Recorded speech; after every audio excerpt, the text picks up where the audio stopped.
My mom told me not to talk to strangers on the internet, but I'm glad I didn't listen. We are the Certified Noonas, your sisters in the love of Asian entertainment. Hi, I'm Amanda. I'm Jessie. I'm Natalia. And I'm Sky. And it's that time again. Everyone's favorite episode that we do every single month. Woo. Woo, woo, woo, woo, woo. Yeah, we're doing our What We're Watching episode. It's the episode where every month we come tell you a couple things we've been watching. And if we like it or not. And if we think other people should watch it. It's a pretty standard concept for a show and movie based podcast, I think. And people seem to love it. And we're going to try timing ourselves this time. So if our tone ever suddenly changes, it's because we're trying to. This is award style. We're trying to keep it tight, keep it organized. New year, new year, new organization. 8. It's 8 o'clock. Like, whew, I should. Well, for the working lady. Yeah. Like, I normally also wake up at 8, but I'm not going anywhere, Anyway, so we're gonna kick it right off because this is enough preamble. The other preamble is, so the order that we're gonna go in. Yes. Is based on, we decided this time to go based on our drinks. So in case you don't know, we have symbols that we picked at the beginning of this podcast, which is associated with their user handles on Twitter. Long story, but essentially it's Amanda is tea, I'm milk, Jessie is wine, and Natalia is soju. So we went morning drinks and then nighttime drinks. That's how later on in the day. Later on in the order. We don't judge. If our nighttime drinks or your morning drinks, that's on. And if you're putting soju in your tea or milk in the morning, that's why you would put it. Okay, I don't recommend putting soju in your milk. I feel like that would very quickly ruin that milk. But soju on your cereal in the morning. I feel like there is some sort of strawberry drink that has soju and milk and stuff. I feel like it's probably an emulsion. I feel like just pouring straight. Now I need to know what that strawberry drink is. That'll be my mission sometime. So it will be Amanda, Sky, Jessie, Natalia. So that was the preamble to that. So Amanda, give us what's a show you done been watching? I've been watching basically nothing but Meet Yourself. A week or so ago, Liliana in our Discord, she mentioned, I'm watching this drama and it's like a warm hug. And I was like, I could use a warm hug. Who doesn't love a warm hug? Right? So I go to watch it, and the first episode is not a warm hug. Let me just tell you folks, okay? The rest of the drama, absolutely, 100%. The first episode is the setup episode, and tragedy happens. And listen, you can't have, life isn't all warm hugs. Sometimes there gotta be just cold, whatever the cold. Sometimes you just have to have bad times to get that warm hug. It makes the good times mean something, right? Mm-hmm. So if you are in the mood for a warm hug and you really, really can't handle a tragic episode, I'm going to tell you, basically you can skip it, to be honest. It's good. It's good to have because it gives you the sense of the character and why and all the setup. But you can pretty much go with something tragic happens that makes her question her life. And she quits her job and moves to the country. And basically on a 3-month sabbatical. She's paid up the lease for 3 months in this share house inn kind of system. And it's very, very chill, very slice of village life. Nice. If your favorite part of when the weather was fine was the book club and the villagers and the scenery and the slow walks, this is the show for you, because that's what this show is. It's people taking walks and having conversations. It's all conversation. It's just, let's have a conversation over a cup of tea, and let's have a conversation over a bowl of noodles, and let's have a conversation while we walk around the village and do stuff. And it's it's just conversations, and it's really nice. Like, it's just really, really nice. The main female lead is Crystal Liu, who was Mulan in the live action Disney Mulan. And the male lead is Li Jian, who was in Go-Go Squid. And I mean, like, you're selling it. You sell it, right? Like, guys, say like, less. I'm here. Say less, you know. In sort of the tradition of Go-Go Squid, there is sort of a For the Glory of China aspect Classic, to this of drama. course. But like, For the Glory of Real China, like, it is very much about how his whole character is. He grew up in this village. He moved away to get an education. He worked in Beijing and did all this stuff. And then 10 years later, he moves back to the village because it's his mission to revitalize the village and help people in the city see the value of village life and see the value in traditional craftsmanship. So it's like very much about, but China is the people, and China is the tradition, and China is the crafts, and like, how can we meld the old with the new? So there's a lot of conversations between like elders and young people in their 20s who are disillusioned with, I worked and worked and worked and worked and worked so that I could have things. And when it got, I've been working for 10 years and I still can't afford to have the thing. I can't afford to have a car and pay my rent. I can't afford to buy a house. I've been saving for 10 years and I can't afford to buy my own house. Real talk, like, though. Real talk. Right? Real. Yeah. And so it seems to me like it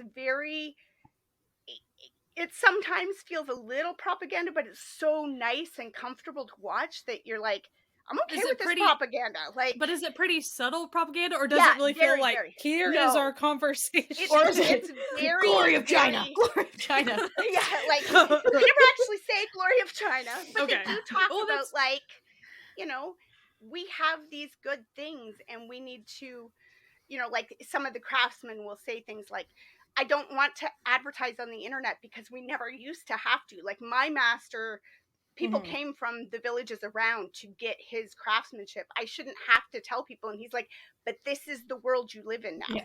The people don't know, them. Right? This is now. Well, that almost just feels like, generational, generational conversations that we all have. Exactly. And they're very good. And sometimes it's the older generation teaching the younger generation something that they need to hear. And sometimes it's the younger generation helping the older generation understand why some things have to be different. And so part of the whole process in this drama is that she has been working, she spent 10 years working in hospitality. She works at a hotel, fancy hotel. She's the front end manager. So she knows about hospitality. She knows about management, all this stuff. And he says, he works out a deal with her and he basically says like, hey, I am basically a part owner in all these village businesses, but nobody will listen to me because every time I try to tell them about something we need to change, they go, I remember you when you were running around in diapers, right? So they won't listen to him. You're a stranger. She's like, you want me to play the bad cop? And he's like, yeah. And she's like, all right. I'm on vacation. I don't care. What a vacation, really. Right? It's like, when you want me to just be mean to people? Perfect. Done. And she's so nice and sweet as well that everybody she's gorgeous and sweet and kind. They just listen to her. And she explains things in ways that make sense. So the elders are like, oh, okay. Like, and he's sitting there going like, that's what I've been saying for 3 years. Why won't you listen to me? And they're like, well, she just makes sense. She has a career in this. She knows what she's talking about. He's like, yeah, I do too. But like, but in the nicest, kindest way. And like, it's a gorgeous, gorgeous drama to watch. It's like beautiful countryside. And it's on Viki, I think. Is it just on Viki or is it also on YouTube? Oh, okay. It is on Viki, though. I did a little Googling. I don't know if specifically for this drama Viki's behind, but definitely for some of the C dramas, Viki's very behind compared to whatever's on YouTube sometimes. So I don't know about this one. A different one when I looked at it. And given how much, I mean, I had never heard of it before Liliana mentioned it in the Discord, and then I've seen nothing but like everybody is watching this drama. Everybody's talking. Now you're picking about up on it, yeah. Yeah, and it's fully out. Yeah, too. So it just, I think it finished up at the end of last week. So yeah, it's only 32 episodes are currently out on Viki. Maybe that's what it was. So, yeah, and it's a 40 episode drama, so they're a little behind, but yeah. But I mean, I'm on 16 or 17 at this point, and I just, every time I sit down to watch something, I'm like, yeah, that's what I want to watch. That's always what I want to watch. Is where, oh, I have a book I could read, or I could sit down and watch another episode of this. Because, you know, although I do say if you're hungry, maybe eat before. It's one of those dramas. I understand. So much food, so much like just, yeah, it's just really, really good and just so chill. So chill. So good. Highly recommend. Sky, was your first drama as chill as that? No.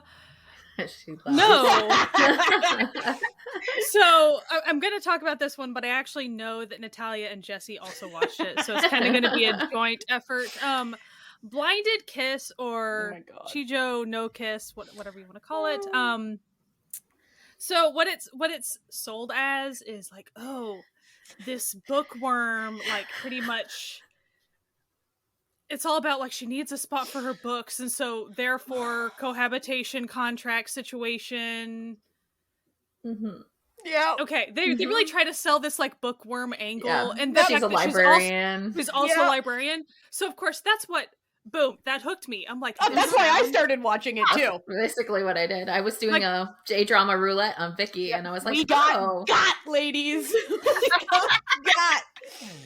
But was it a quick watch? It sure was. I wanted to see what the crap was going to happen. So, I don't even know what genre to call this type of J-drama. Cautionary tale of romance. It's in the same like genre of like all like what was that Dory one that we watched? Coffee and vanilla. No, that's literally what I was watching. This guy was like, coffee and vanilla and this sit at the same table, and I was like, you right. I was like, this is in the coffee and vanilla like universe essentially, like more rom-com. Like, yeah. And less overt S&M type. Anyway, oh my god, or DNS but rather. Not present, you know. If you wish, by the way, if you don't know what we're talking about, we have talked about that way in the past in other episodes. If you go just on our website and search coffee and vanilla, you'll find it. You'll find it. Then you'll know what we're talking about. So it will say it's a romance. It's very weird. And in case you're unaware, in case you're not familiar with J-drama, slightly weird romances, you're getting some random sexual fantasies thrown in for no reason. Now some of it is absolutely hilarious. Like, do you need a random striptease? Sure, you need a random striptease. Yeah, like, why not? Like, do they need to have sex in a fantasy scene on top of a pile of books? Sure. You know what? Fine. You know, why not? Someone will like it. So I'm saying that if you're trying to watch this with the young ones around, do not think that this is just going to be about books. It's really not much about books at all. Now the character does. The one thing I will say about the description being correct, the character is very focused on reading, and it is very important to her. Good. But that's pretty much it. Yeah, good for her. You know, just okay. And let me tell you, she keeps reading, no matter what's going on. Now, as far as why is this weird? I mean, I don't know. I haven't described the weirdness yet. I'm not saying stalker, but I might be saying stalker. I don't know. I mean, stalker vibes, if you want to put it like that. Despite the fact that they did know each other in high school. They didn't have a bad relationship in high school. Like, so just know if you're going into it, it's really not scary, but it almost, if you had different background music for some of the first if it was episodes, like muted, you're like... I would have been very concerned. Yeah. He is one of the most off-putting romantic male leads I've seen in a long time. It is really weird. And I was trying to like decide if it was the actor or like the show's writing, and I can't tell because I did like with her what like kept me in, because it's definitely like not really a Jessie drama. Right. It was background noise for a puzzle that I was working on. So there's that. But like I really thought like I found her character very endearing, and the way that the actress portrayed that character I thought was really well done on her respect or like part. So that's what kept me in. But he's weird. I saw it mentioned like on Viki or something, and I was like, ooh, this sounds good. And I went into like my book club chat and I was like, look, it's a show about a librarian. And like Amber from K-Muse from Dramas with the Side of Kim, she was like, hang on, I started that one. She was like, the male lead is something. Just walk away. A walking like, red okay. flag. Yeah, no, Yeah. like Yeah. he's adorned in nothing but red flags. He starts and ends Like, it's like, flag. you thought Wow. that Dory's character in Coffee and Vanilla was a red flag? No, that guy was a fucking catch, okay? Like, this guy. Well, that was the weird part of Coffee and Vanilla, right? Like, as far as, in the end, everything was kind of harmless. Yeah. Really? You Whereas- got it, like you got what was going Yeah, on. you're Yeah. like, okay, they're into this, Attracted, sure, yeah. whatever. Like, Whereas this, there's a lot of not really taking no for an answer, but then kind of taking no for an answer, and it's weird. And there should have been lots of locks on her door. Oh, there should have been. Mm-hmm. There should have been. But then sometimes he would be very respectful. So like, the whiplash of that. it was, it's a confusing watch, but it is, you know what, I will say this. Was it entertaining? Yes, it was. And that's the worst part about these, is that... But I will say, so sometimes when you watch these, I don't know what else is it, weirder J-drama romances. sometimes they're weird. Sometimes by the end you see that they warm up to each other more. Like you kind of feel genuine affection or something within how the characters might change. I'm not sure I ever really got that from this couple, and that's what made it, even by the end, like well, she this might was have, a happening. Like progressed a little bit. She got like a bit more bolder in her relationship and what she wants. But he didn't improve. He didn't do it. I mean, he's the same. It's Literally really the same. It's really This Man Is the Worst Mistake of My Life 2.0. Like, except less crazy. And that really, as far as the vibe, it is a very, very simple. Like, if you have watched that, or if you know what we're talking about with that show, yeah, it's more on that end of the scale than Coffee and Vanilla, honestly. Though it's kind of all in the same universe. They would sit I at the recommend same it? table. Would I recommend it? Probably not. Unless you're just ready for something like that. Do not go in hoping, oh, this is be bookish. It's really not bookish. And also, if you've never seen a J-drama before, this is not your first one. don't pick this is don't pick this as the first one. Listen, we can make suggestions. If you want a weird romance to start, Coffee and Vanilla. Yeah, go Go for first. Get immersed in the lifestyle first, you know? Do not... That's your starter. If you really want to follow it up with this, or like The Worst Man in the Universe, or whatever the crap that other one was, go for it. But I don't recommend either of those. How about you, Jessie? So I watched the K-drama, Hit the Spot, which stars Hani in it, which is really the reason why I picked it up, because if you know, EXID is one of my favorite girl groups. So I like to check out the members when they do acting stuff. Yeah, and it also stars Baewoo, who is also an idol. She was in Dalshabit. So you might know her from that. Yeah. But it's like a web drama kind of series that is definitely not safe for work or safe for any kids whatsoever. Like, I've seen a lot of people like not believe, and it's those people who have never seen a Korean movie. So the drama is on Viki, so it's really easy to find. And it is about these two girls who are best friends. and they work at this like publishing company that does like sex ed books and that sort of thing. And their boss has decided that to like kind of help promote this book that they're selling, this like kind of like self-help book. They needed to start a podcast. So they start a podcast that it's basically people come in with their sex stories and they talk about it and like things about that. So it's done kind of like a little bit episodic in that respect, where each of the episodes kind of feature one person's like essential call in, even though you don't really like hear them call in, you just see what's going on. And I mean, within the first like 30 seconds of the show, it's full breast. That's what I'm talking about, like in level. It's not just like Hani like going crazy in a sex store and getting a bunch of dildos. Like that's like the tame part of it. But what's really fantastic about the show is it centers about sex positivity and being true to yourself in your relationships, and knowing that you're also a partner in that relationship and you're worth having pleasure in that relationship, and being okay with that, and both partners to need to be a part of this for that to kind of happen. Nice. And it's, I mean, like, it's really like a great watch. I like really enjoyed all of it. The two as best friends are great. They're best friends together. And it really kind of, it keeps up the level of like that sex positivity. And I think it's like really great what they're doing with it.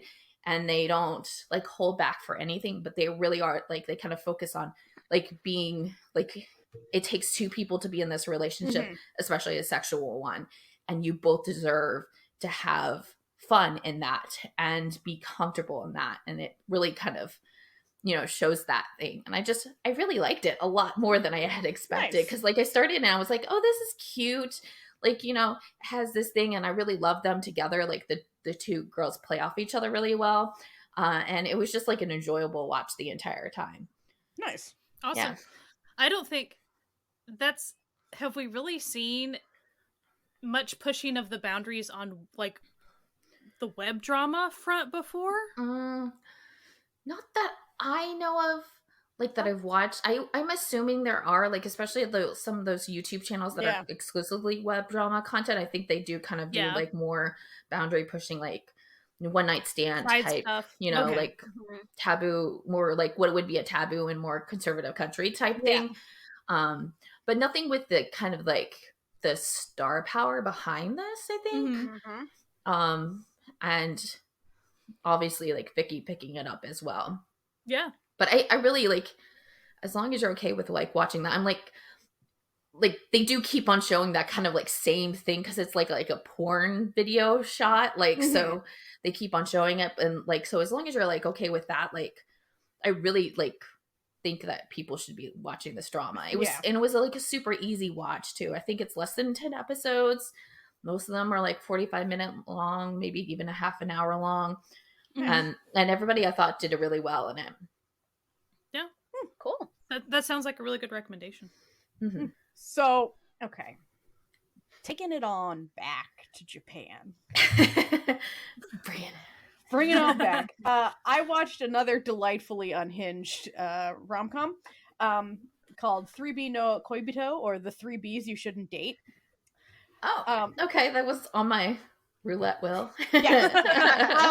Okay, I think I know why it may have made it onto your roulette wheel, because it does star the man, the myth, the legend, Dory as one of the artists. It also stars, so basically it mostly stars Baba Fumika, who I have mentioned before on this podcast because she also starred in Yakuza Lovers, which was a show I watched last month that was just absolutely unhinged.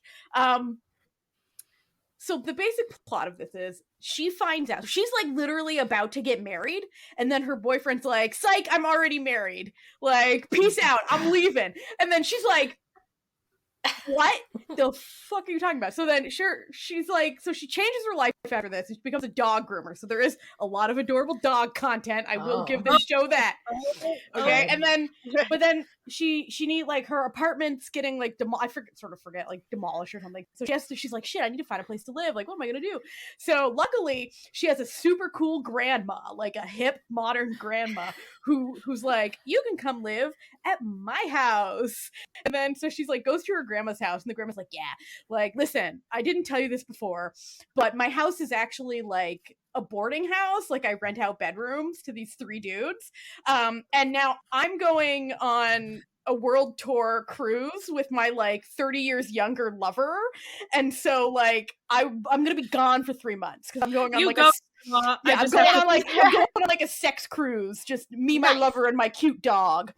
And so then she's like, I need you to like take care of the house for me. So the 3 guys who live there are a beautician, a band member, and a bartender. So those are the 3 Bs. And then they immediately, they're all fuckboys. All 3 of them are fuckboys who just constantly have like naked women all in the house. And she's like, this is I'm a nice girl. I don't know what's doing this. But she basically like seduces them by cooking food, but she doesn't like seduce them, but like makes them behave. And I swear to God, I've never seen a show that was more, polyamory could be a choice. Like, why not? This doesn't need to be a competition. Like, y'all can work together. Like, I'm not gonna say what happens, obviously, because it's only like a 10 episode, half an hour episode drama. So like, I don't want to, give me too much. I know who I would have picked out of these 3 degenerates if those were my only choices. So, was it cute? Okay, here's the thing. Okay? What's the tone? Tell us about the tone. The tone is goofy. J-drama? It's a J-drama, like, goofy. Like, the tone is, she has, like, a friend who works at the dog grooming place that she works at, who's always like, yeah, don't ever date beauticians, band members, or bartenders, because they're the worst boyfriends. Like, they're terrible boyfriends. So then, all 3 of them are then like, all of them in her harem. Exactly. It's the reverse harem type thing. Let me tell you, only one of these guys is worth any time whatsoever. The other 2 is just like, okay, his profession starts with a B. Yeah, it does. His profession does start with a B. It's like, but the thing is, so like, if you said, if polyamory, like, so like, does it really need to be like a straight up like normal relationship? It doesn't have to be. There was no real competition. Like, there could have just been a harmonious, but that would be too good. Okay, that would make the day sense. that happens on is a beautiful day. Drama is going to be a beautiful day. It's a beautiful day for all of us, where it's just like, hey, this reverse harem, now it's a polycule. Enjoy, have a good day. It was fun. Like, it was, just one of those like kind of silly, like, it be what it be sort of dramas. You know what I mean? Like, as soon as you start watching it, within the first like 15 minutes, like the first episode, this is what you vibe, get. Right? You're not gonna have any like big hard decisions. No, like, you're just gonna have 3 fuckboys who are like, let me be the one that you choose as your suitor.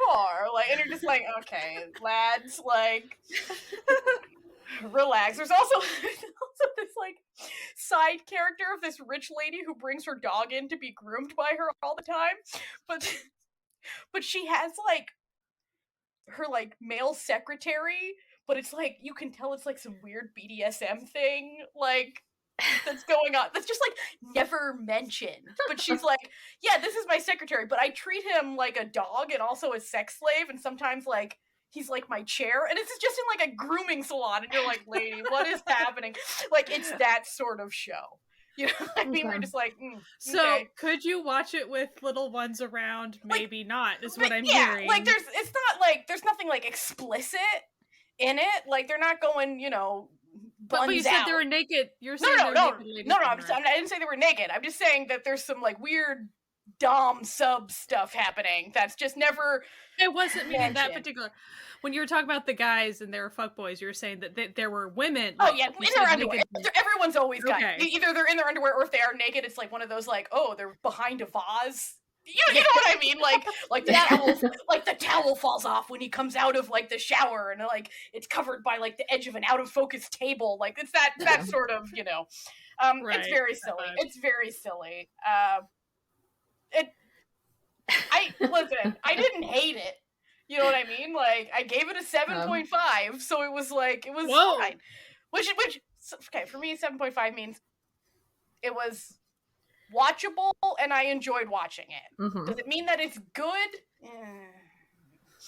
But anyway, I enjoyed it, and it's all available on Viki, all subbed and everything, so, like, you know, you take the J-drama. Viki stands this go around. I know, yeah, look at us.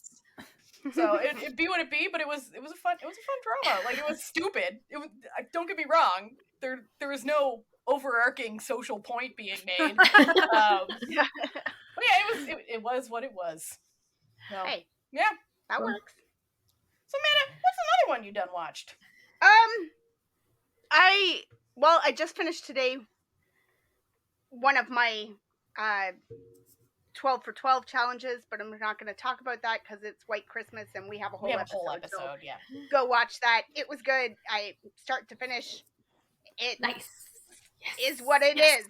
Mm-hmm. You know, if you know, you know. So, I also won't talk about that because you could spoil stuff. So, so I'll talk about my other 12 for 12 challenge, which was a movie. My second 12 for 12 challenge that I'm doing is 12 sports movies, one from every month or every month, one from every year.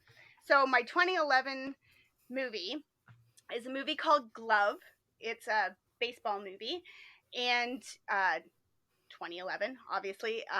It is available to watch fully subbed free with ads on Tubi. So that's always nice. And they have a lot on Tubi. They do. They really do. Like you just keep scrolling and scrolling and scrolling. So, it stars Jung Jae-young, who I didn't really recognize, but I guess he was in Carter too. He was one of the main, I'm guessing, villains or maybe. But I just did not recognize him at all when I was watching this. I mean, you mean without a shaky cam, you couldn't recognize him?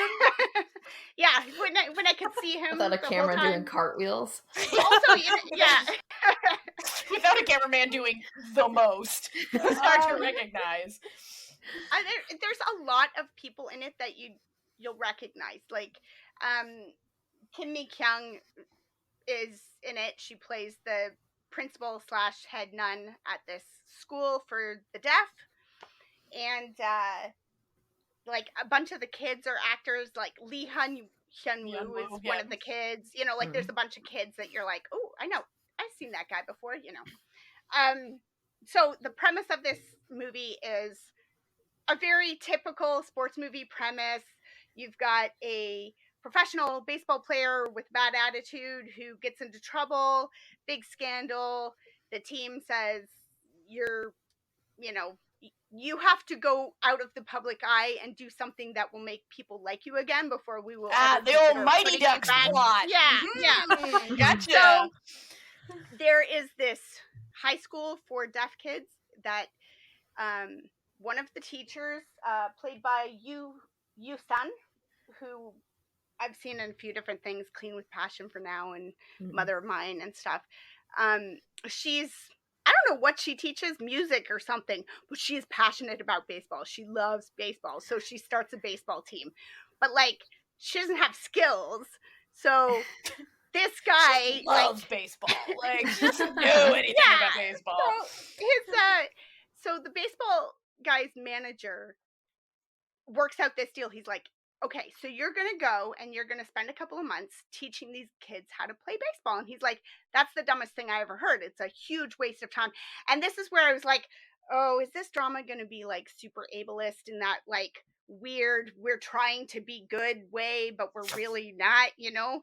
And it wasn't. Like, there's a bit at the beginning where character-wise, it's very like, why would I waste my time on these kids? Like, they can't play baseball. They can't do that. And like, they're never going to have a career doing this. So like, why would they waste their time? Which is a theme that is echoed throughout by the parents, by the teachers, like this sort of, these kids are wasting their time because nobody's ever going to hire a deaf kid for a baseball team. So like, why would you waste your time on a hobby kind of attitude? Because it's fun and good, right? Exercise. What do you want? So they do at one point, I was disappointed that it came so late in the drama, but they do explain later that it is actually a problem to be deaf when you're playing baseball. Because I'm thinking, like, you go up, you watch the ball, you hit it, like it's all your eyes. But the problem is, you see it when they play games that, yeah, when their team's up to bat, they do fine. But when they're in the outfield, that's when problems occur, because you can't hear somebody say mine. You can't, right? You don't hear it rustling in the grass behind you or whatever, so it's harder for you to find it. And you know, so there's just all these little things that cause problems. So they have to learn to navigate all of those sorts of issues. But in general, I thought they did a pretty good job. They didn't have any of those, sometimes dramas like this that deal with a disability will fall into that, like, oh, but then he, like, you know, the star player quits because he gets a hearing device or something, and so now he doesn't have to be deaf anymore. So like, they never did any of that. These kids are deaf and they stay deaf. My one issue was that like, there were a few things that they dealt with that weren't very realistic. Like, they make a big point of introducing the way that deaf people will clap by sort of like jazz handing in the air, and they make a point of that, and that's great and everything. But then you get to like the big game at the end, and the kids from the school are all there to cheer on their team, and they give a standing ovation and they're all clapping, and you're like, wait, we just talked about this. We've already indicated. We understand. Okay. But sure, whatever. It's for your big moment, I guess, director. And then the other thing is that the main pitcher on this team, the whole movie starts with him. He was hearing, he was a star baseball player, and then he just has this health emergency that happens and causes him to go deaf. But he doesn't, like, he's like 15 or 16 when he goes deaf, and he suddenly can't speak. Like, he talks in that way that a deaf person talks, where they learned from, and you're like, he wouldn't have lost his ability to speak. He can still talk. It's not, so like, he's the only one who can talk, because he could talk before, but like, he talks with a very heavy, thick, deaf accent, and you're like, but he wouldn't. They tried, and therefore, they tried, and therefore, But overall, I'd give it a good solid 7.5 or so. Like, if you like a sports movie, if you like a baseball movie, it was a good one, and I didn't find it overly, like, it didn't fall into the ableist tropes, which is that's good, nice. So, Sky, any ableism in here? Gosh, that's one way to kick it off. So that is not an aspect of the drama I watched, which is Dating in the Kitchen. Oh, nice. A C drama from 2020. It is on Viki, I think. I love this drama. I remember right.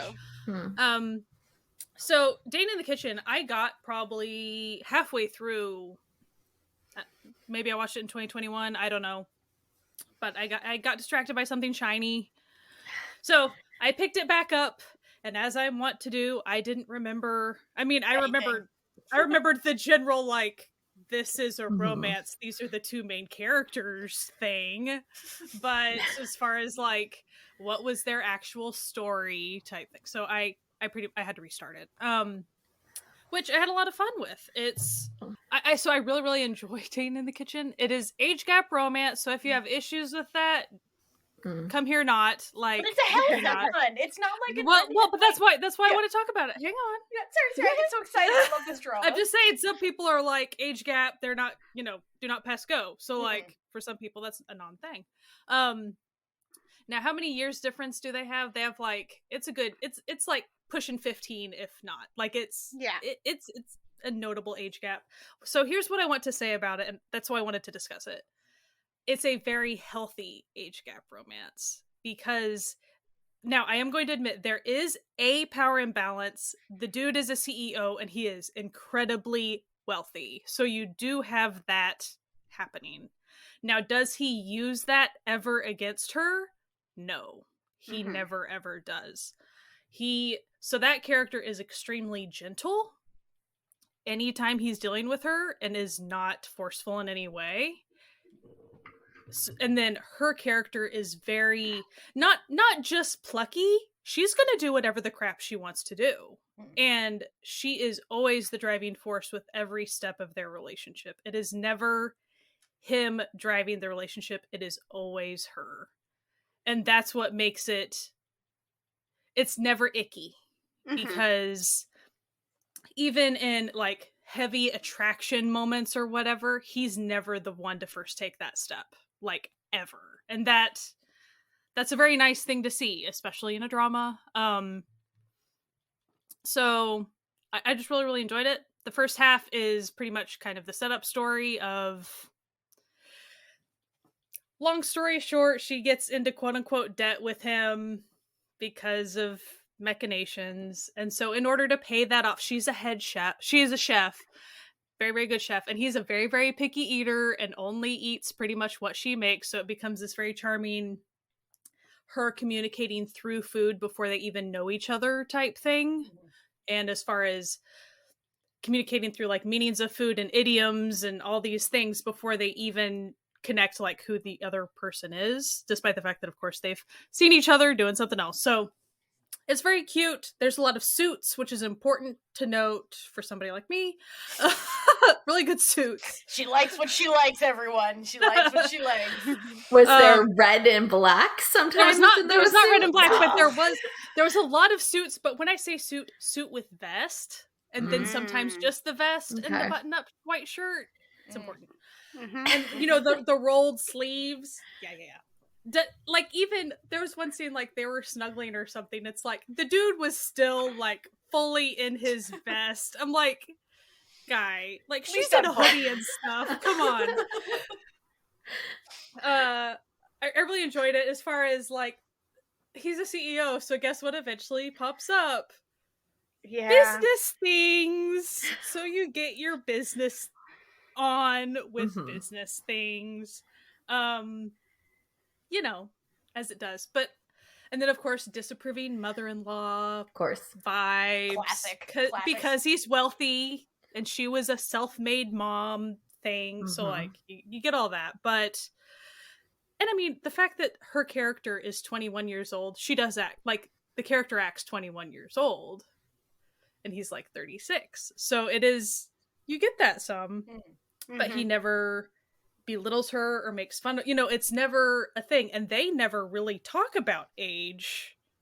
They never have weird conversations about that. It's not a big thing to them. And even the side characters who bring it up sometimes, it's less of a big deal than you would think in the drama, which is nice. It's because it really is, they mesh well. Like the whole time, the two characters mesh so well. So I know Natalia has watched it before, and I love this drama. I even watched the movie that it's based on too, because it used to. Oh shoot! There's a movie. There's a movie. The show is better than the movie. I'm gonna say it right now. Okay. It's like sign me up. Yeah, it's called. This is not what I expected. Is the name of the movie? It looks like it was based on a novel too, called "Finally I Get You." I just think it's nice. And also, like, as I've said before, age gap romances don't really bother me like they do some people, because my parents had a 30-year age gap between them, so I'm just like, whatever. And I just want people to know it wasn't a creepy one. My mom was 30 when they met. Relax. But like, it's a nice show. But I think what also helped this 21-year-old character, she is she's very accomplished in her field, and she's making a way for herself. She already has her own so it's not like she is a wandering student soul that doesn't like she is established in her career. She helps her grandfather with his business. Like she is fine by herself, and so that's why she is a fully established adult, and it has nothing to do with his wealth or anything like that. So I think that helps all of those kind of question marks that you often have with.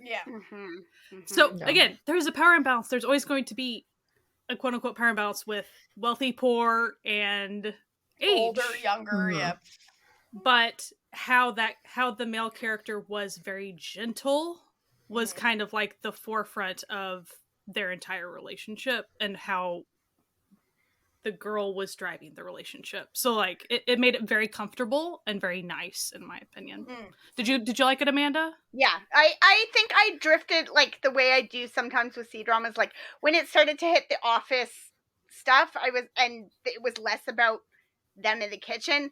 I sort of wandered off at some point and just never got back to it. But I think I watched about a good 2/3 of it, and maybe 3/4, and I loved it. Like I would highly recommend it to anybody because they're so cute. It's a nice drama. It's a nice drama. And it engaged me. It engaged me very quickly from the beginning. Like the characters were very engaging and fun to watch. So because some romances, like, they don't hook you from the beginning. It takes a while to warm up to. I warmed up immediately to these characters, so I think that was a big deal too for me.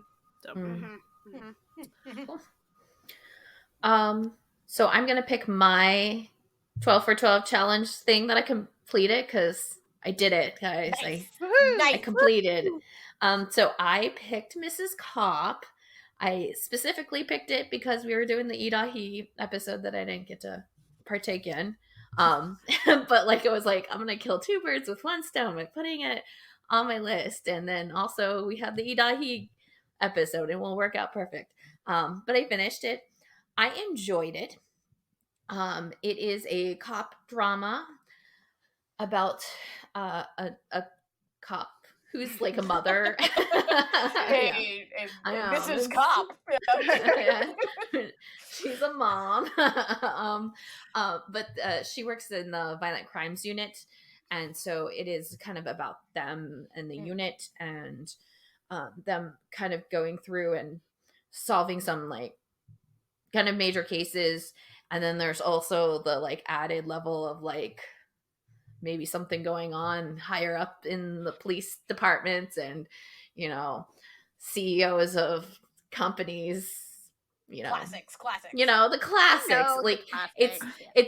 It's less thriller. I don't think it's thriller at all. It's like a cop K-drama. Like you watch it and you're like, this is a K-drama. Like, it's got that like kind of thing like you would see in a normal K-drama. But I enjoyed it. I think the unit was like really fun. I liked the like play that they had with each other. Idahi's character is actually, she's like one of the main of the unit as well. And she might be like a rookie cop or something. She's whatever it is she's one of the cops that like, she's not like assigned to a unit, like a specific group yet. So she has to go through each one. So like this chunk of time, it was special, victims unit or whatever, but like kind of like a doctor doing residency stuff. Exactly. Yeah. But she is with Son Ho Jun for most of the show, and oh my god, they're so good together. Like that made the show like I was just like, yes. They were like constantly staking out people in the car together. Nice. And they would like bicker, but like there were like parts of it he's like, you're my partner, so you're like my wife, and he would call her his wife, and you're like, you both love each other so much the entire show. But it was like really good. Like she like Idahi's character is like actually she's like good at her job, even being kind of a rookie, and she takes down people. If you loved what she does in Island, she does that all the time in this show. She's taking down people left and right, and by herself, and she's and then what's his face? Han Ho Jun's character is just in the background, and he's like, yeah. That's her. Yep, that's her. My work wife. Basically, the entire time, you're like, you two love each other. Stop it. But like, there's just like, good fun stuff. Like, they always go to like the same restaurant because it's like a kid from her, like the main cop, her daughter knows the daughter of the person, and like it's just like it's all connected, and there's there's a little bit of like mock janginess with like the CEO guy and that sort of thing, but like all in all, it was like a fun time. I gave it like I think it was like maybe an 8 or a 7.5 around there. So I understand like it was pretty popular too, so like I understand like why people like really loved it. I think if you're not into crime dramas, you'd be into this. The cases that they work on are pretty bad, but like you never see it because it's all blurred out, and it's like they don't really kind of like linger on them or anything like that. So there's that aspect to it. If like you were kind of worried about that, because I know that's why some people don't like watching crime dramas, is because of the things that they go through. And there's a little bit in with her kind of juggling being a single mom and in this unit, and she's older too. She like it like has good little things, and like all the females just like kick butt for a lot of the time, and like it's just like constantly all the other like male people in the unit are like, that's really cool. Like they're never like bad about it, like unless like it's like the chief that has to like say something, and like normal, but like they don't do that kind of like weird stuff. They kind of just are like, I'm in awe of you, but like I was just in awe. It wasn't like I never thought you could do it. It was just like I just didn't expect it, and I saw it with my 2 eyes, and it's that type of thing. It's not like extra helpings of misogyny to make a point. Yeah.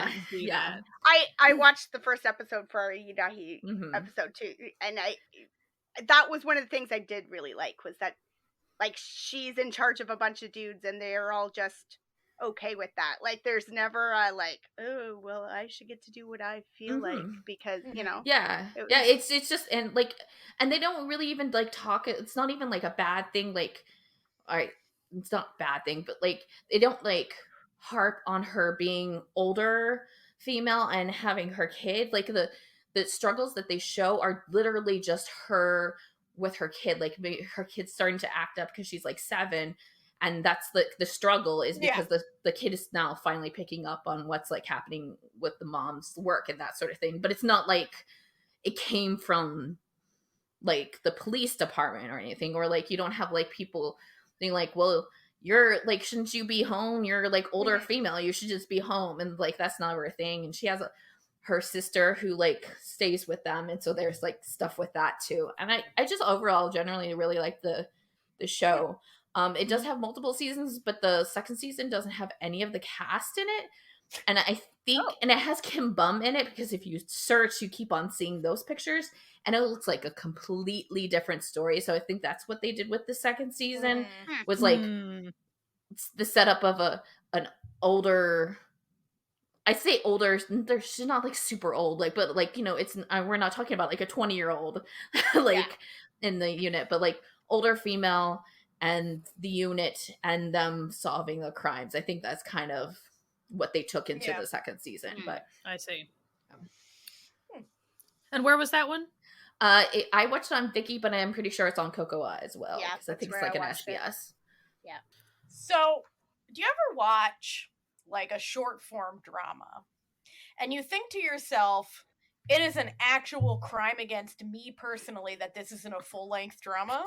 Because that is what I'm experiencing with my second pick, The New Employee. Now, okay, so Korean webtoon makers have been doing this thing where they take very NC-17 gay manhwa, and then they make PG, maybe PG-13 at best, dramas out of them.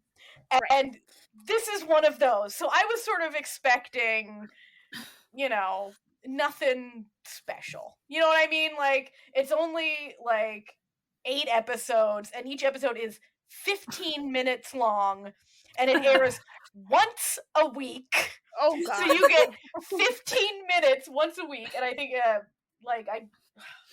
like episode 7 or 6 just aired. When I tell you the show is so good, it's disgustingly good. Like, okay, so the basic plot is that there's this guy who's openly gay, like in his private life, like he's gay, and he's a virgin, and he never knew what he wanted to do with his life, so he just stayed in school. So now he just finished his master's, but he's like 27 and has never had a job, and so he becomes an intern at this advertising company. And so he then meets his boss, who's this ultra competent, very sort of business to the point sort of guy. But it's not like a mean boss. I think it's very important to note that he's a very kind man. Like, he's not doing douchey things. Like, he'll just be like, no, you need to fix this, you need to fix this, like, but like, to help people. Like, he's not just being a dick boss. Like, he's a hard worker, and he loves his job. And he is also, in his private life, openly gay. And so, you know, some romance begins, and then it's just such a simple story, and it's just sort of like, you have this seasoned, in his mid-30s gay man, and this very blooming late in life virginal 27-year-old with his first boyfriend, and like the sort of like, and also they work together, and he's his boss, and it's, you know, it's, when I tell you, I was not expecting this drama to be this friggin' good. Like, I am blown away. I was like watching it at the same time I was watching The Director Who Buys Me Dinner over on iQIYI, and vastly different stories. If you can only pick one, they're both good, but pick this one. Trust me when I say there's something, this drama is hitting different, and I am being robbed by how short it is. Like, I'm being got. And then she has hit, like, so the main guy, like, his best friend is a lovely lesbian woman, and they met in their college's LGBTQ club. Aww. Like it's, which were called the Rainbow Rice Cakes, which I think is just right? That's the most adorable thing. Yeah. And then there's like another like little intern lady who's like their social media intern at the company that he like befriends. Like, it's so nice. Like, it's just nice. It's just nice. Like, and then it has like, you know, he's, you know, the intern, the main character is being sort of like bullied by another department that's like, you know, taking advantage of him. So then you have the scene where, like, you know, the boss who's, you know, attracted to him is like, you can't treat our intern this way. Like, you have to, you know, and you're just like, fan self, like, damn, like, okay. Like, and it's just nice because everyone's an adult and they're having actual, like, adult work problems and dating problems. And it's just, I've also read the comic, okay? We're being robbed. We are being robbed. Like, the acting is so good, the story is good. But even if they didn't go NC-17 with the drama, you just need more. You just need more of the story. There was like, okay, I'm not saying that they have to go like, you know, guns out. You know, I'm not saying that you need like that. I'm not saying like, oh, we're being robbed because we're not, you know, seeing some lightsabers flying around. But like, what I'm saying is, there's like so much room that this could be a very nice like slice of life workplace drama, and just because it's gay, Korea can't handle it yet. They won't give them the budget, and it's for what they have. It's beautifully filmed. Like, it's really nice. Like, if this was a Thai drama, we'd be getting the most like extensive, wonderful drama you've ever seen. Like, it's so nice, and it hurts me that it's so short. Like, I know we talk a lot about how sometimes dramas go on too long. This one's just not long enough. I need more. Well, then definitely sounds like I don't want to start that until it's done, because I'm just gonna blow through it.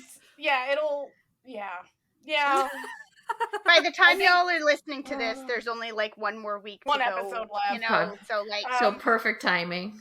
Yeah. Like it's okay. Yeah. So I just watched. So episode 6 just aired. So there's. It's just.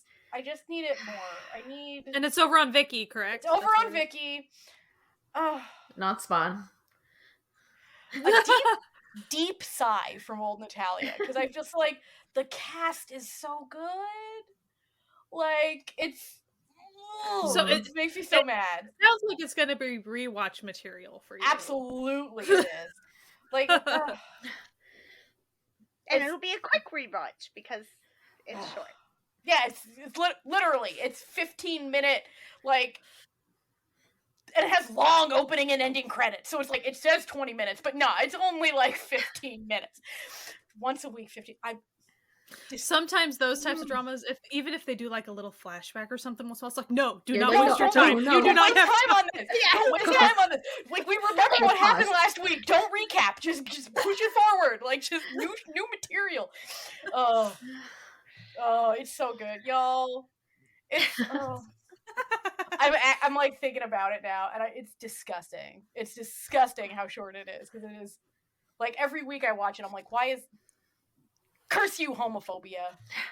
Look what you're robbing me personally right now because of homophobia. Ugh. So now we're gonna go on to our lightning round, Go. which is gonna be. It's probably not going to be every last drama we've watched. It's going to be anything we want to halfway mention, and then we got 5 minutes to do it per person. So that's what this is. Let's go. And I got nothing. So I mean, I've been watching so many cozy mysteries like BBC. I got 2 months of Acorn Television attached to my Amazon. I love Acorn. Oh my god, it's so good. So I blew through the first 2 seasons of Queens of Mystery, and then I have done nothing but, like, this month it's been Meet Yourself and My Life is Murder, and I just Lucy Lawless can get it. Like, it's great. Yeah, it's so good. Basically, and it is just solidly murder of the week. There's no real,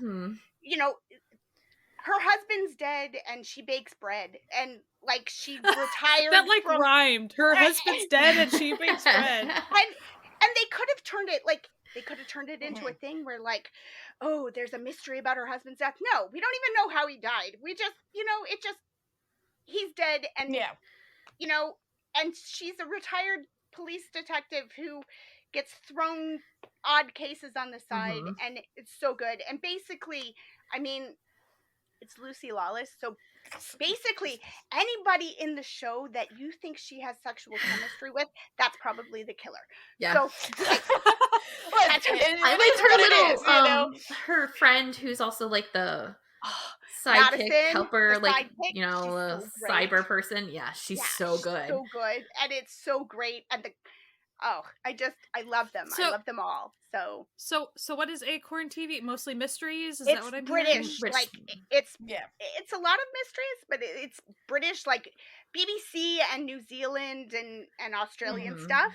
Commonwealth. The Commonwealth channels. Like I got it on a Black Friday sale, so I paid $2 a month for 2 months, and then like my subscription ended today, or I had to start paying $10 a month, and I was like, no, I've watched what I needed to watch, so I cut it off, and I got that last episode of season 3 in last night, and I was like, yes, I did it. So my parents have it on Amazon Prime. Like it's one of the channels that you can subscribe to. Yeah, that's how I had it through Amazon Prime. Like, but I'm sure how they have the little channels, and you can. So that was how I got it, and I was like, all right, thank you, Black Friday sales. So that's where it also has that Murdoch show that my parents love. Murdoch Mystery, the longest running show ever. No, Murdoch Mysteries. It's so good. It's very popular.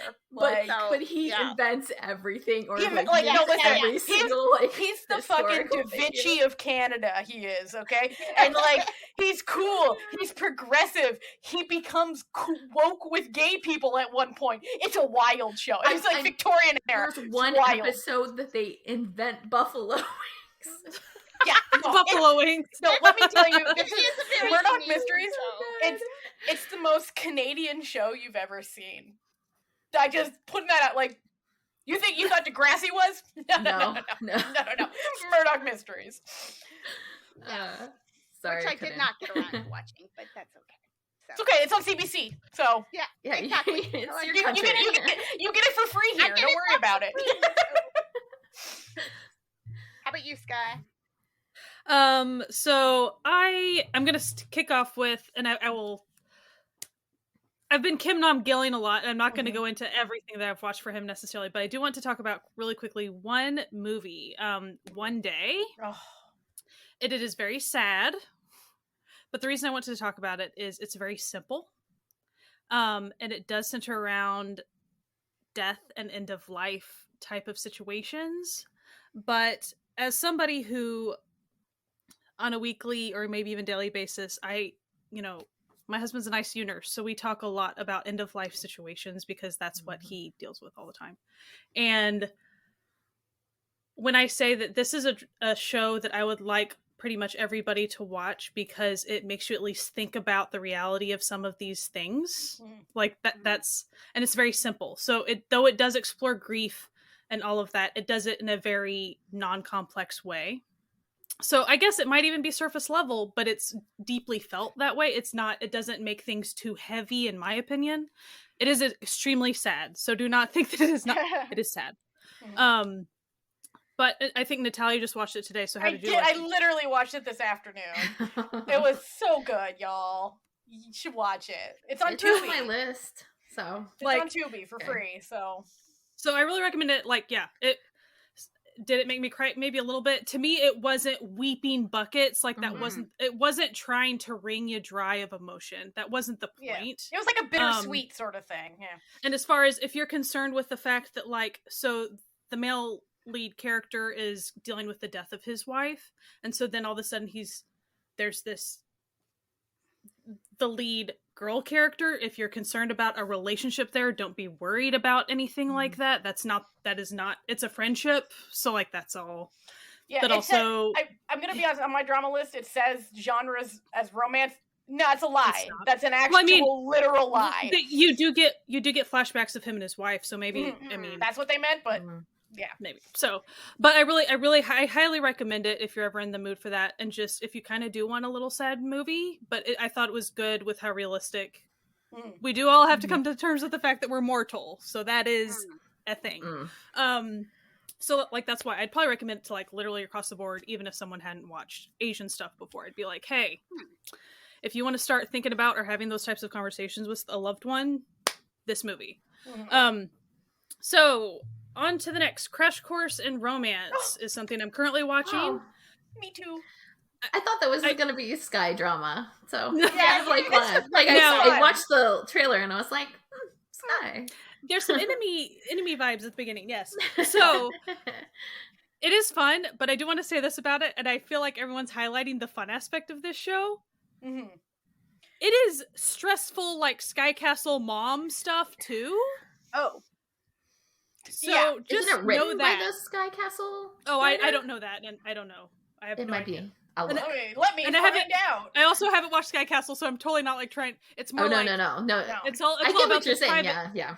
The private tutoring and the competition and but then you see entire scenes of the mom groups plotting.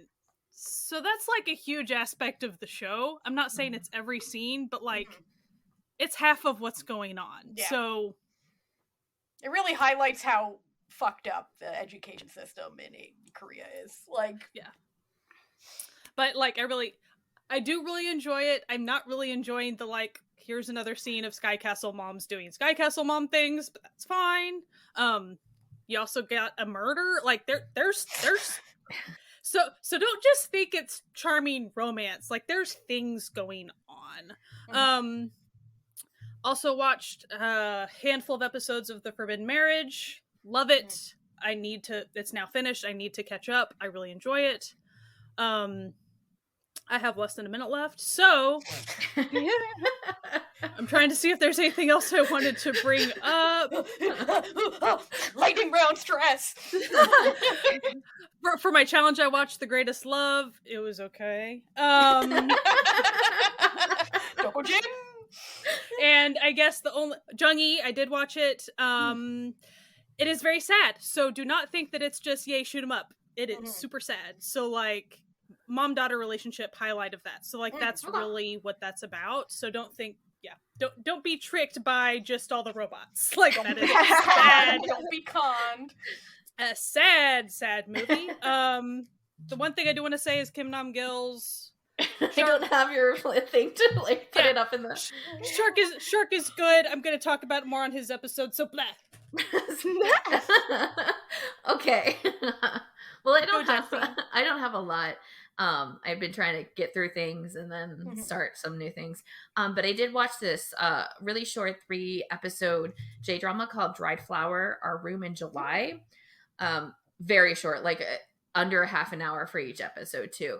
And it's got like a interesting way that they do it, because they do kind of like they show it's like one thing happen, or not one thing happens, but you see the thing and then you see like the POVs of both of the main characters, because it's about this this couple who have just graduated college. They were going out in college and they're now like living together, and it kind of shows like a kind of the realness of a relationship breaking up, but not because of bad things, like not like a big bad thing. It's just like the like realizations of like things you wanted, especially like being out of college, like things you wanted in your life, the other person doesn't, but it's not that neither is negative and that sort of thing.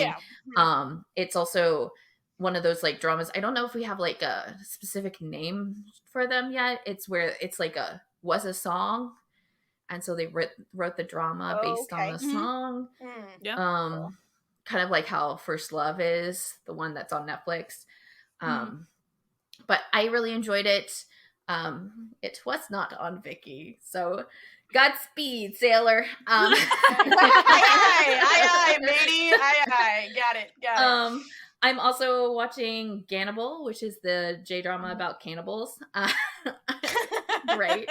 I'm watching that on Hulu because it's one of the Disney ones. So like everybody else in the world can watch it on Disney Plus, and it came to Hulu. I don't know why the mouse gave me that one, but I'm not like mad about it.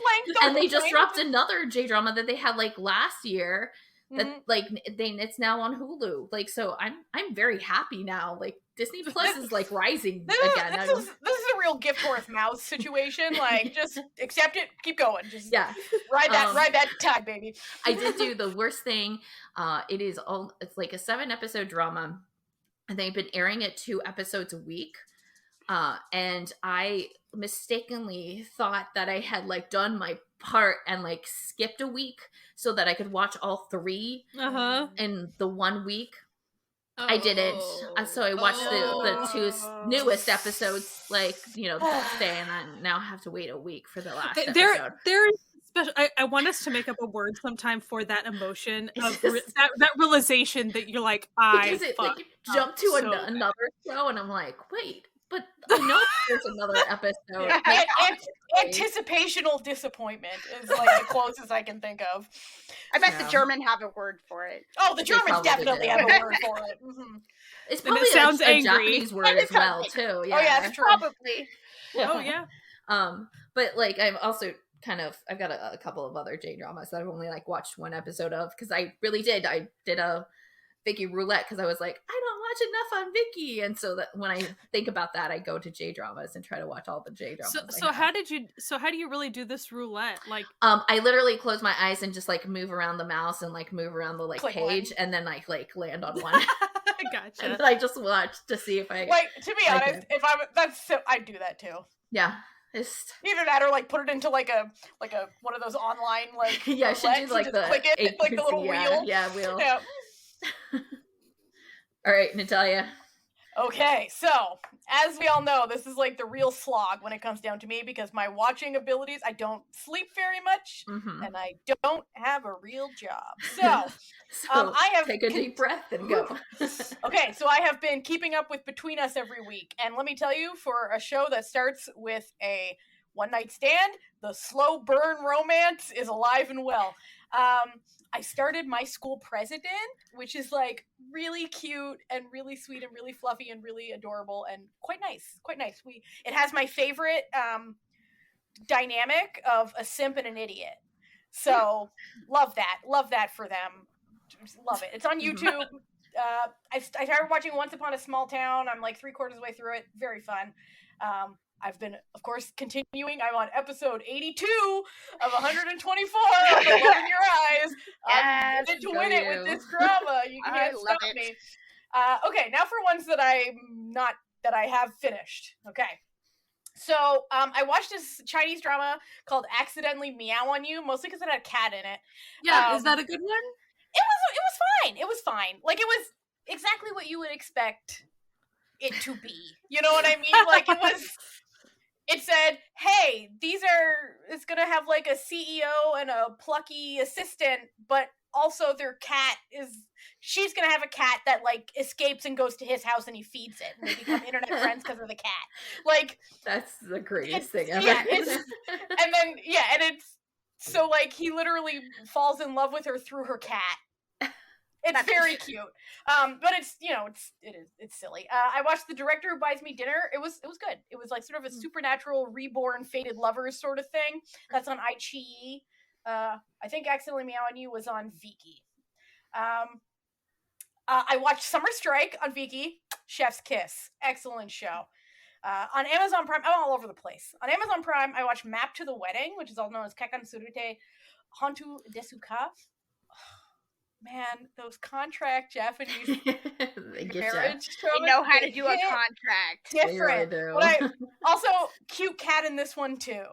Because the basic plot is like this girl who's obsessed with maps, and this guy who's obsessed with his cat that he rescued from like the street, who hates everyone but him. Their company is like a travel agency and is like, we're opening a branch in Anchorage and we want to send someone for like 5 years to Anchorage. But 5 years. But we're only going to send we're not going to send any married people because they have like, families and stuff that's harder to uproot. And she's like, well, I don't want to fucking move. Like, and he's like, I can't move. I have this special needs cat. Like, what am he's like Googling. He's like, is it safe to like move your cat? So then she's like, hey, how about we say we're getting married? Like, no one really notices it work, so like they won't really care. Turns out everyone's really invested and really excited about their upcoming wedding. And then it's really nice because it goes through like different sorts of relationships and like different sort of expectations and types of marriage. It's very nice. It's very, very nice. I was just discussing this next one with Sky the other day, Romance with the Blind Master, which was basically like a 15-episode Chinese web drama. It is what it is. Okay? Like, so I'll put the question back to you. Is there ableism in your drama? Well, yes, but like not really in the way you would think, because it's like he's super competent and he like went blind because of an accident, but his family was like, you can't tell anyone you're blind because no one at the corporation will think you can do your job now that you're blind, even though he's like still really good at his job, and him being blind hasn't stopped him. And then like there's like this girl who's like a jewelry designer, and it turns out she had a twin sister she never knew about, like, because the parent trapped, like the parents separated and each one took a kid, right? But the sister's evil. Like it's over the top, like the top, it's over it. It was ridiculous. It was ridiculous, but I watched the whole thing because it was only 15 episodes, so like whatever. And then yesterday I finished another C-drama, which has a bizarre title and a even bizarre premise. It's called Well Dominated Love. The title means nothing. The title means nothing. So basically, the plot of this is that there's this guy who has amnesia, and his ex-girlfriend and like every time they're intimate, he gets amnesia and forgets her. It's a thing. It's a thing. Anyway, that's basically. I did watch a lot of Kim Namgill stuff, but there's yourself and many other things, but it be what it be, I'll probably watch even more.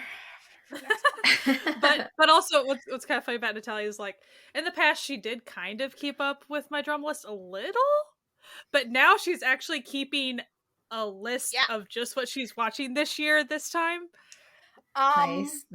And it's a cursed knowledge is what I've heard from her. now you really know. No, it's like before I just suspected how ridiculous. And now you have that number. So we're okay. The day of recording is the 26th of January. I've already watched 21 things. Wow. I've got 5. I think I've got 3. Now, I will say I'm very proud, and I've been very busy in the Kim Nam-gil sector. I have 12. It is. That's pretty good for you. Like that is. I have a lot of homework to do next week. Now I don't have Acorn, so Acorn got taken from you. And I just want to say only 4 of those 21 are movies. The rest are shows. So wow. Let's see how many. Well done. It is cursed knowledge. Like it's knowledge that like once you have it, you're like, oh god. You're like, oh, sweet Jesus. If I put my mind to something useful, like I'd be unstoppable. Imagine the apparently. things you could do. Like, jeez. Like, if were I able to exist in the outside world, I'd be a force to be reckoned with. Let me tell you. Anyway, thank you for listening to our What We're Watching episode, which y'all love it. Listen. I know we've heard the comments. This is your favorite bit that we do, so we're happy to continue doing it for as long as we're a thing. Anyway, we hope you have a fantastic week. You can listen to us wherever podcasts can be found, including YouTube. You should go like and subscribe our YouTube channel. We do live streams every week, pretty much. But also, you can go to our website, certifiednoonas.com, where time codes and links to stuff that we're watching can be found. And if you want to support this podcast, you can join our certified found family, our found family on the web, by going to patreon.com/certifiednoonas, where, we do a little behind the scenes, little besides, little extras. And we have a movie night every night. Not every night. Jesus, that would be intense. Every month we have a movie night. We have a movie night. We definitely do not have that time. Yeah, we do not have a movie night every night. That would actually be... Natalia's watching her dramas. She can't have a movie night every night. I don't have time to have a nightly movie night. I gotta keep up with my schedule. No, we have a movie night every month with the found family that anyone who supports us can come to. They get special badges on our Discord, and of course, the Discord is still free to join. You don't have to be a member of the found family. You can come join our Discord where we have discussions and fun stuff and little updates and all the good stuff. And you can reliably see things as opposed to Twitter, where Lord knows if you're going to see anything. So it has all the information you need about us. Anyway, we hope you have a fantastic week. Stay safe out there. Stay frosty, as it were. Wash your hands. Wear a mask. And, of course, keep enjoying Asian entertainment. Goodbye. Bye. Bye.